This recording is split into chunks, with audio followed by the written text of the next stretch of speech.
መዝሙር 51 ከቁጥር 10 ላይ አምላኬ ሆይ በሉ፣ አምላኬ ሆይ ንጹህ ልብን ፍጠርልኝ።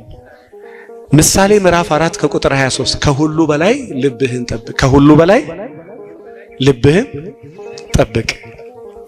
ምሳሌ ምዕራፍ 23 ከቁጥር 26 ላይ ልጄ ሆይ ልብህን ስጠኝ። እስኪም በደንብ በሉት፣ ልጄ ሆይ ልብህን ምንን ስጠኝ?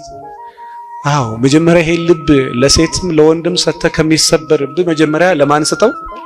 እግዚአብሔር አምላክን በፍጹም ሐሳብ መንፈስ ስሜት ምን በለው ውደደው። እግዚአብሔርን ሳትወድ ማንን ልትወድ ነው? መጀመሪያ ቅድሚያ ለማን ነው? ለእግዚአብሔር። ልጄ ሆይ ምንህን ስጠኝ? ልብህን ስጠኝ። በጣም የሚገርማችሁ ሁለተኛው ደግሞ እንድታረጉልኝ፣ ሶስተኛው ልተው ሰዓት ስለሄደ የመጀመሪያ ልባቸውን ንጹህ አድርጉ። ብዙ ቅዱሳን ቅዱስ የሆኑት ስለ ልባቸው ንጽህና። ሁለተኛ ፍቅር። ክርስቶስ መከራ የተማርነው ምንድነው? ፍቅር ነው። አንደኛ ቆሮንቶስ ምዕራፍ 13 ከቁጥር 1 በሰዎችና በመላእክት ልሳን ብናገር ፍቅር ግን ከሌለኝ ከንቱ ነኝ። ምን ከሌለኝ? ምን ከሌለኝ? አንደኛ ዮሐንስ መልእክት ምዕራፍ 4 ከቁጥር 8 ላይ ፍቅር የሌለው እግዚአብሔርን አያውቅም፣ እግዚአብሔር ፍቅር ነውና። ማን ፍቅር ነውና? እስቲ በሉ፣ ፍቅር የሌለው እግዚአብሔርን አያውቅም፣ እግዚአብሔር ፍቅር ነውና። ማን ነውና? እግዚአብሔር ፍቅር ነው። ስለዚህ የሰው ፍቅር የሚገባ መጀመሪያ የክርስቶስ በመስቀል ላይ የዋለልህ ሞቶ ከሙታን ተለይቶ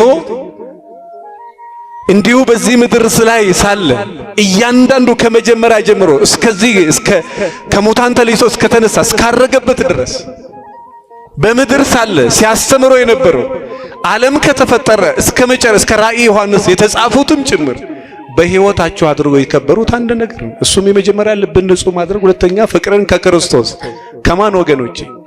አዎ እኔ ይገርመኛል ሰው ይሄንን ፍቅር በደንብ ሳያስተውል ብታገባም ቢያገባም ወንድ ብትፈልግም ሴት ብትፈልግም ቤተክርስቲያን ብታገለግልም ድካም ነው።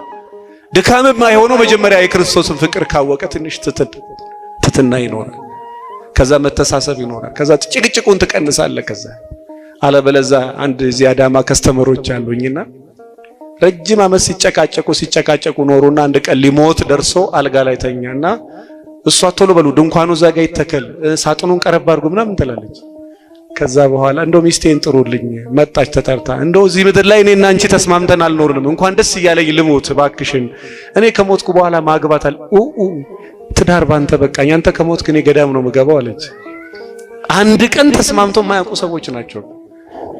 ብዙ ከተጨቃጨቁ በኋላ እሺ ላግባ፣ አንተ ከሞትክ በኋላ ላግባ፣ ግን የምታገቢውን ሰው እኔ ነው የምመርጠው አላት ይባላል። እንዴ እኔ ላግባ ለምንድን ነው አንተ የምትመርጠው? አይ ደስ እንዴ እሺ ደስ እያለክ ሞት፣ እሺ ምረጥ። ማን ነው የምትመርጥልኝ? ከዚህ ቤት በታች አቶ በቀለ እዚህ ካለ አደራሽ። እኔ ለምሳሌ ነው የጠቀስኩት። የሆነ ቤተክርስቲያን እንደዚህ ብዬ በእኔ ስም ነው እንዴ የምትተርጠው ብሎ አቶ በቀለ የሚባለውን ሰውዬ ታውቂው? ይሄ ያንተ ጠላት? አዎ አላረገውም። እንደውም አንተ ከሞትክ እዚህ ሰፈራ እንደ አዲስ ተከራይ አለ፣ እዚህ ጋር ደግሞ ቤት ገዝቶ ይገባል፣ እዚህ ጋር በሬ ነጋዴ አለ ደጀኔ የሚባል እና እንደው አንተ ከሞትክ እሱን ነበር ያሰብኩት። ለምንድን ነው ግን ጠላትን እንዳገባ የፈለኩ?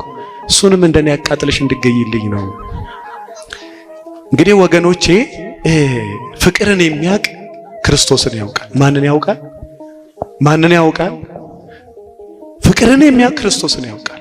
ይቅርታን ያውቃል፣ ቸርነትን ያውቃል፣ ደግነትን ያውቃል፣ ትሕትናን ያውቃል። መጨረሻ ላይ ደግሞ ተስፋ ለመቁረጥን ያውቃል። ለምን?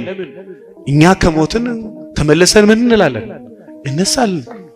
ሞቶ ተነስቶ መነሳትን አስተምሮናልና በጣም ብል ደስ ይለኝ ነበርና በመጀመሪያ ቀን ሰዓት ከወሰድኩኝ ሌላ ጊዜ ድጋሚ አይጋብዙኝምና እግዚአብሔር ቢፈቅድ ሌላ ጊዜ መተን እንማማራለን። መጥቶ